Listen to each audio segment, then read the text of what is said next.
De la houle stationnaire et du vent offshore qui ne faiblit pas en cette fin de matinée sur la Cano. Rebonjour à toutes et à tous. On a un temps qui est dégagé à voiler, une température extérieure agréable à 20 degrés. Dans l'eau, c'est 18 à 19 degrés. Elle s'est radoucie l'eau. Cet après-midi, un temps dégagé, une température à 21 degrés.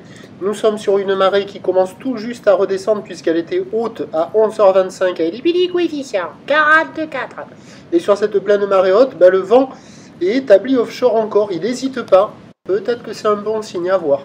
Est-sud-est faible à modéré. Un beau fort établi des rafales à 2. Le plan d'eau est ridé. Les phases de vagues sont lisses. La houle est propre. Propre et longue avec en seconde de période orientée ouest-nord-ouest à ouest. Elle est stationnaire en taille. Il y a 1,20 m en déferlement régulier, 1,50 m sur la majorité des séries. Et de temps à autre, il y a encore 1,80 m qui rentre. Mais de manière un peu aléatoire. Des fois, il y a du rythme. Il y a le 1,80 assez fréquemment. Et puis des fois, il n'est plus là. Et hop, il revient.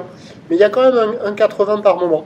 Avec la marée qui haute, il y a quand même des zones de contournement qui sont assez marquées. La barre est facile à franchir. Les vagues sont assez sélectives à réserver pour des surfeurs confirmés à plus. Il y a beaucoup de monde à l'eau. Là, on voit le spot en face du Banana Surf Shop Café and School. Là-bas, il y a des pics creux. Mais des fois, quand il y a les... Hop, vous voyez celle-là? Quand il y a les vagues intermédiaires, il y a des bouts qui passent. Mais quand il y a les grosses séries, ça ferme.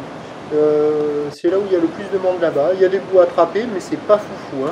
C'est joli à regarder, mais c'est pas incroyable non plus. On est loin de conditions parfaites là. Les bancs de sable sont pas terribles. La houle arrive assez ouest et ça fait quand même plutôt ce style de vague là. Assez fermante, assez rapide. Et des fois, il y en a une bonne qui passe dans le tas. Il y a quand même des bons bouts. Il y a carrément de quoi glisser. Il faut en profiter. Il y a un petit peu d'été indien avant l'heure. Et voilà, ça surfe, il faut en profiter. L'évolution pour le reste de la journée, c'est un train de houle qui va légèrement s'amortir. Il reste encore de la taille sur la bouée côtière de Brest qui tourne à 1,70 m et 11 secondes. Pour ce qui est du vent à la Cano, à voir, il est prévu nord faible à la mi-journée, là, entre midi et 2, puis se renforcer nord modérément cet après-midi, mais à surveiller, l'indice de confiance est fait parce que dans les terres, le vent va rester offshore.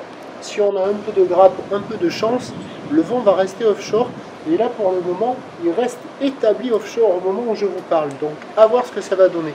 Les prévisions à 13h, c'est 1,80 m, vent de nord, moins de 1 Beaufort, avec une houle ouest-nord-ouest à ouest, 11 secondes de période, à confirmer le vent. Et à 17h, légère baisse, 1,50 m, peut-être encore un petit 1,80 m par moment. Houle ouest-nord-ouest à ouest, 11 secondes de période, vent prévu nord 2-3 Beaufort, à voir ce que ça va donner, peut-être qu'il va être un peu plus dans le nord-nord-est, à voir. Je vous tiens informé sur... Alors, quoi qu'il en soit, le meilleur créneau, c'était ce matin, ce midi, ça sera encore bon, cet après-midi, c'est à surveiller.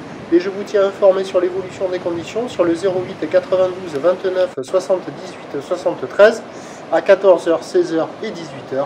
Bon lundi.